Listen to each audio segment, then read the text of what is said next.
Hi friends, ഞാൻ Aji Pradesh. Welcome to Aji's kitchen. ഇന്ന് ഞാൻ കുക്കിംഗ് അല്ല ചെയ്യാൻ പോകുന്നത്. ഇന്ന് നിങ്ങൾക്ക് പരിചയപ്പെടുത്താൻ പോകുന്നത് വെജിറ്റബിൾ കട്ടർ, അല്ലെങ്കിൽ നമുക്ക് ഉള്ളി അരിയുമ്പോൾ എല്ലാവർക്കും ഉള്ളൊരു പ്രശ്നമാണ് കണ്ണിൽ നിന്ന് കണ്ണുനീര് വരിക. അപ്പൊ കണ്ണുനീര് വരാതെ ഉള്ളി എങ്ങനെ ചെറിയതായിട്ട് അരിഞ്ഞെടുക്കാം എന്ന് ഈ മെഷീനിലൂടെ ഞാൻ നിങ്ങൾക്ക് പരിചയപ്പെടുത്തി തരാം. ഇത് ഉള്ളി മാത്രമല്ല, പലതരം വെജിറ്റബിൾസ് നമുക്ക് തോരൻ, സ്പെഷ്യലി തോരൻ ഉണ്ടാക്കാനായിട്ട് ചെറിയ ചെറിയ തരികളാക്കി അരിയാനായിട്ട് വലിയ ബുദ്ധിമുട്ടാണ്. അപ്പം കൈയൊന്നും മുറിയാതെ, വേറെ പ്രത്യേകിച്ച് എഫേർട്ടൊന്നും ഇല്ലാതെ അത് എങ്ങനെ ചെയ്യാം എന്നാണ് ഞാൻ നിങ്ങൾക്ക് പരിചയപ്പെടുത്തുന്നത്. ഇതാണ് ഞാൻ നിങ്ങൾക്ക് പരിചയപ്പെടുത്തുന്ന വെജിറ്റബിൾ കട്ടർ. ഇത് വളരെ ഈസിയാണ് ഉപയോഗിക്കാനായിട്ട്. ഇതൊരു അടപ്പുണ്ട്. ആ അടപ്പ് തുറന്നു കഴിഞ്ഞാൽ ഇതിനകത്ത് ബ്ലേഡ് വളരെ ഷാർപ്പാണ്. ഇത് മാത്രമേ ഉള്ളൂ ഇച്ചിരി ഡേഞ്ചറസ് ആയിട്ടുള്ള, കുട്ടികളൊന്നും എടുക്കാതെ ശ്രദ്ധിക്കണം, അത് ഉറപ്പായ കാര്യമാണ്. പക്ഷെ അല്ലാതെ നമുക്കിത് ഈസി ആയിട്ട് ഉപയോഗിച്ചതിന് ശേഷം കഴുകാനൊക്കെ പറ്റും. അപ്പം അതുകൊണ്ട് ഇത് ഫിക്സ് ചെയ്യുമ്പോൾ ഇതിനകത്തൊരു ബട്ടൺ ഉണ്ട്, അതിലേക്ക് ഇത് വയ്ക്കുക. എന്നിട്ട് നമുക്ക് വേണ്ടുന്ന സാധനങ്ങൾ അതിനകത്ത് ഇടുക, അടയ്ക്കുക. അടച്ചതിന് ശേഷം നമുക്ക് ഇതിന് ഒരു പുള്ളി ചെയ്യാനായിട്ടൊരു ലിവറുണ്ട്. ക്ലോസ് ചെയ്ത് പിടിക്കുക, പുള്ളി ചെയ്യുക. ഇതാണ് ഇതിൻ്റെ പ്രോസസ്സ് എന്ന് പറയുന്നത്. വളരെ എളുപ്പമാണ്.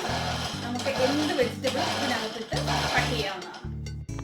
അപ്പം നമുക്ക് ആദ്യമായിട്ട് ഉള്ളി എങ്ങനെ അരിയാമെന്ന് നോക്കാം.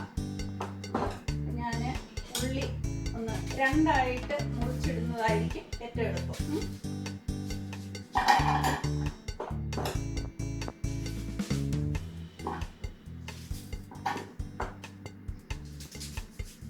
ഞാനിപ്പോൾ ഒരു 3 ഉള്ളി എടുത്തിട്ടുണ്ട്. അത് ഇതിനകത്തേക്ക് മുറിച്ചിട്ടു.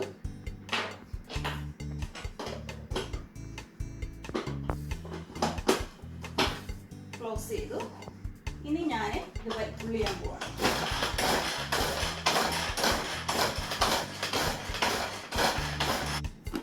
ഞാൻ തുറക്കുവാണ്.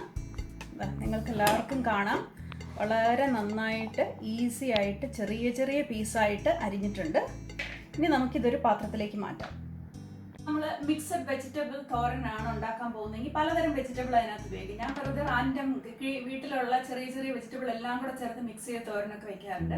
ഞാനപ്പോൾ അതുകൊണ്ട് ഇന്ന് ഇതിനകത്ത് കുറച്ച് ബീൻസ് ഇടാൻ പോവാം. അപ്പോൾ ബീൻസ് ഞാൻ കഴുകി റെഡിയാക്കിയിട്ടുണ്ട്. അത് ഞാൻ പാത്രത്തിലേക്ക് ഇട്ടു.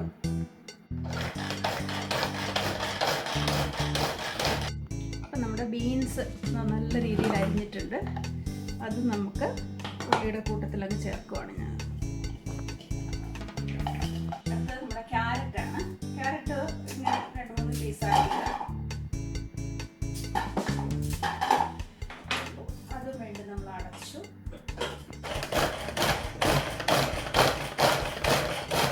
നമ്മുടെ ക്യാരറ്റ് നല്ല ചെറിയ ചെറിയ പീസുകളായിട്ട് തോരൻ പരുവത്തിന് അരിഞ്ഞിട്ടിട്ടുണ്ട്. ഇത് നമ്മുടെ ബീറ്റ്റൂട്ടാണ്. ഇത് ഇത്തിരി കട്ടിയുള്ളതാണ്, അതുകൊണ്ട് നമ്മളൊരു ഇച്ചിരി ചെറിയ സ്ലൈസ് ആക്കി ഇങ്ങോട്ട് കട്ട് ചെയ്തിരുന്നു.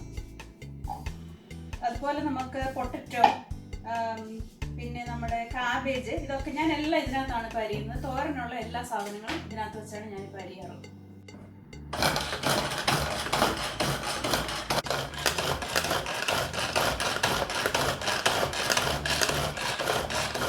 നമ്മുടെ ബീറ്റ്റൂട്ട് നന്നായിട്ട് അരിഞ്ഞിട്ടുണ്ട്, ചെറിയ ചെറിയ പീസസ് ആയിട്ട്. നമുക്ക് പച്ചടിയൊക്കെ ഉണ്ടാക്കാനായിട്ട് ഈ ബീറ്റ്റൂട്ട് ഇങ്ങനെ ചെറുതായിട്ട് അരിയണം. അപ്പോൾ ഇത് ഏറ്റവും എളുപ്പമാണ് ഇതിങ്ങനെ അരിഞ്ഞെടുക്കുന്നത്. ഞാനിപ്പോൾ ഇതെല്ലാം കൂടെ ചേർത്ത് ഒരു തോരൻ വയ്ക്കാനാണ്. ഇനി നമുക്കിതിന് വേണ്ടത് അല്പം കരിവേപ്പിലയും പച്ചമുളകും ഇട്ട് തേങ്ങയും കൂടെ ഒന്ന് ചതച്ചെടുക്കുക. നമ്മൾ സാധാരണ മിക്സിയിൽ അല്ലെങ്കിൽ കല്ലിൽ വെച്ചൊന്ന് ചതച്ചെടുക്കും. ഇതിനകത്ത് തന്നെ ഇട്ടാണ് ഇതെല്ലാം ചെയ്യാൻ പോകുന്നത്. ഓക്കെ, നമ്മുടെ ബീറ്റ്റൂട്ട് ഇട്ടതുകൊണ്ട് കളറൊക്കെ ബീറ്റ്റൂട്ടിൻ്റെ കളറല്ലേ, നമ്മൾ ഓരോ തവണയും കഴുകണം. ഇതിപ്പം ഞാൻ ഇതെല്ലാം കൂടെ ഒരുമിച്ച് ഒരു കറിക്ക് വേണ്ടി ആയതുകൊണ്ട് ഞാനത് ബോധേഡല്ലായിരുന്നു ഇതിന് കളർ പിടിച്ചാലും. അപ്പം നമ്മുടെ തേങ്ങയും ഒക്കെ നന്നായിട്ട് മുളകുമായിട്ട് മിക്സ് ആയിട്ടുണ്ട്. അതും കൂടി ഞാൻ ഇതിനകത്തേക്ക് ഇടുക. ഇവിടെ മിക്സഡ് വെജിറ്റബിൾ എല്ലാം ഇങ്ങനെ റെഡി ആയിട്ട് ഞാൻ അതൊക്കെ കൂടെ ഒന്ന് മിക്സ് ചെയ്യും. ഇതെല്ലാം കൂടെ മിക്സ് ചെയ്തിട്ട് ഇനി ഇത് ഞാൻ കടുക് പൊട്ടിച്ച് നമ്മുടെ സാധാരണ തോരൻ വയ്ക്കുന്ന പോലെ തന്നെ അതങ്ങ് ആവിയിൽ വേവിച്ചെടുക്കുന്നു. അത്രയേ ഉള്ളൂ, വളരെ ഈസിയാണ്. അപ്പോൾ നമ്മുടെ ആ കട്ട് ചെയ്ത മിക്സഡ് വെജിറ്റബിൾ എല്ലാം കൂടെ ചേർത്ത് ഞാനൊരു നല്ലൊരു തോരൻ ഉണ്ടാക്കി, നല്ല കളർഫുള്ളായ തോരൻ. ഇത് രണ്ട് തരം മെഷീനുണ്ട്. ഇലക്ട്രിക് മെഷീനും ഉണ്ട്, ഇത് മാനുവലാണ് ഞാനിപ്പോൾ ഉപയോഗിക്കുന്നത്. ഇലക്ട്രിക്കിനാകുമ്പോൾ ഒരു ബട്ടൺ ഉണ്ടാവും, ആ ബട്ടൺ പ്രസ് ചെയ്താൽ മതി. രണ്ട് തരം ഉണ്ട്. രണ്ടും കേരളത്തിൽ അവൈലബിൾ ആണെന്നാണ് എൻ്റെ വിശ്വാസം. തീർച്ചയായിട്ടും ഇത് മാർക്കറ്റിലുണ്ട്, നിങ്ങൾ ട്രൈ ചെയ്യണം. പിന്നെ നമുക്ക് ഫ്രൂട്ട് സാലഡൊക്കെ ഉണ്ടാക്കാനായിട്ട് ചെറുതായിട്ട് അരിയാനും ഇത് ഉപകാരമുണ്ട്.